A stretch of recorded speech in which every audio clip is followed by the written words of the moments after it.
इस वीडियो में आप लोग सुनने वाले हैं सेक्स की इच्छा होना क्या शर्मिंदगी की बात है।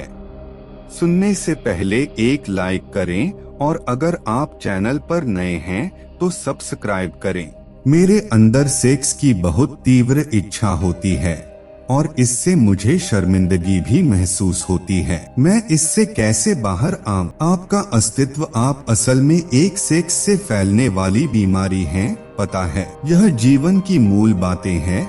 मैं कह रहा हूँ कि आप इसी की वजह से पैदा हुए हैं, अपनी सेक्सुअलिटी की वजह से नहीं, किसी और की। तो हम पैदा इसके कारण हुए हैं, पर क्या हमारा अंत भी इसके साथ होना चाहिए? सवाल ये है। ये बात सही और गलत की नहीं है, ना ही ये नैतिकता वाली बात है। बात ये है कि इसका स्वभाव कितना सीमित है। क्या आप हमेशा के लिए इसी में फंसे रहना चाहते हैं, या फिर ये सोचना चाहते हैं कि ये एक बुरी बात है, मैं इसे छूना भी नहीं चाहता? नहीं, मैं कहूँगा कि करीब 30 से 40% लोगों के लिए ये एक आने जाने वाली चीज है उनके अंदर, पर सामाजिक व्यवस्था की वजह से वो सब सोचते हैं उन्हें उस दिशा में जाना पड़ेगा। हो सकता है बाकी 30 से 40% लोग हों जिनके लिए ये एक बड़ी मजबूरी हो। बाकी 30 से 40% के लिए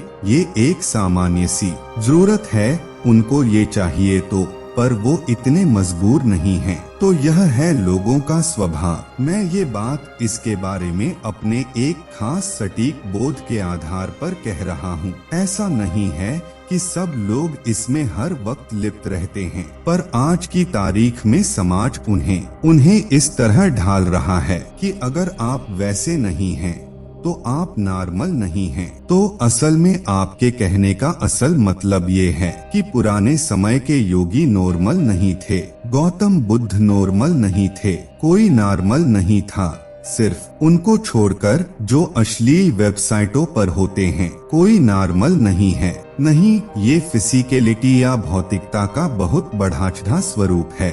ये जो भौतिक शरीर है, ये केवल किसी की सेक्सुअलिटी की वजह से अस्तित्व में आया है कि नहीं? सेक्स का शरीर के एक मूल स्वभाव में होना एक बात है, पर उसका आपके दिमाग में घर कर जाना दूसरी बात है। वो इसलिए हो रहा है क्योंकि आपके आसपास एक खास तरह का कल्चर है। ये इसलिए भी हो रहा है क्योंकि किसी ने आपको कह दिया है कि ये पाप है, आपको इसके बारे में सोचना भी नहीं चाहिए। ये बस इतना है कि इसके लिए कुछ सभ्य तरीके होते हैं जिसके लिए हमने सामाजिक संस्थान बनाए हैं। कमिटमेंट यानी प्रतिबद्धता का एक खास स्तर बनाया है, क्योंकि एक इंसान में ये एक बुनियादी इच्छा होती है कि वो अपने जीवन के हर पहलू को थोड़ी सुंदरता से चलाए, नहीं तो हमें जानवरों जैसा लगेगा। देखिए, हम खाते हैं, हम ऐसे भी खा सकते हैं। जब आप बहुत भूखे होते हैं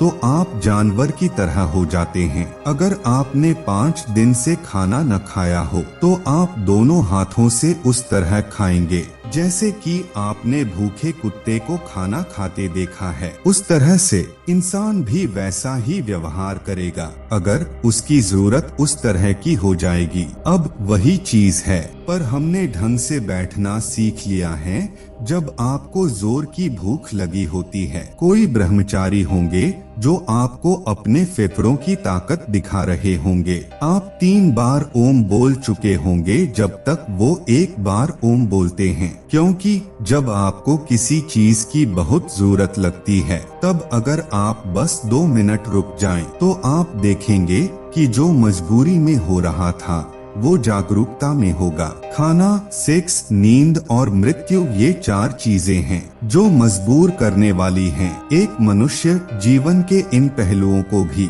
जागरूकता से अंजाम देकर अपने आप को जानवरों से अलग साबित कर सकता है। सिर्फ तभी तो अगर आप इन चीजों को धरती के दूसरे जानवरों की ही तरह करते हैं। तो जैसे ही आप किसी को ऐसे देखते हैं, आप कहते हैं वो जानवर जैसा है, होता है ना? तो इंद्रियों के स्तर पर सभी में कुछ विवशताएं होती है।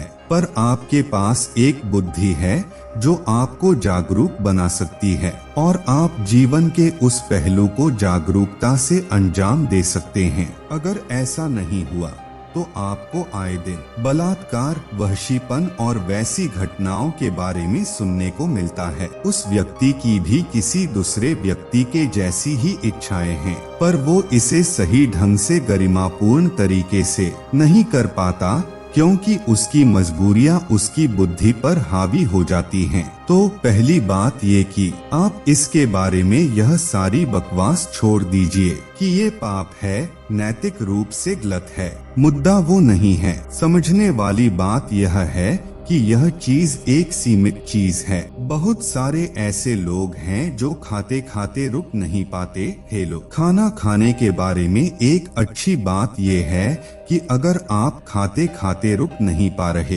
तो सबको एकदम से पता चल जाता है, उनको भी जिन्होंने आपको खाते हुए देखा भी नहीं था। ऐसा ही कुछ लोग के साथ सेक्सुअलिटी के लिए भी है। कुछ लोग होते हैं जो कहीं भी हो सो जाते हैं। सत्संग एक अच्छी जगह होती है, यह होता है कोई बात नहीं। तो यही मूलभूत चीज है। ये मूलभूत प्रवृत्तियां जो हमारे शरीरों के अंदर हैं, यानी खाना, सेक्स, सोना व मृत्यु। जब आप इन 4 चीजों को जागरूकता से अंजाम देते हैं, सिर्फ तभी आप मनुष्य होते हैं। मृत्यु को भी मैं कह रहा हूँ, तभी आप सही मायने में मनुष्य होते हैं। नहीं तो आप एक क्रमिक विकास की गलती हैं। तो मैं इसमें क्या कर सकता हूँ?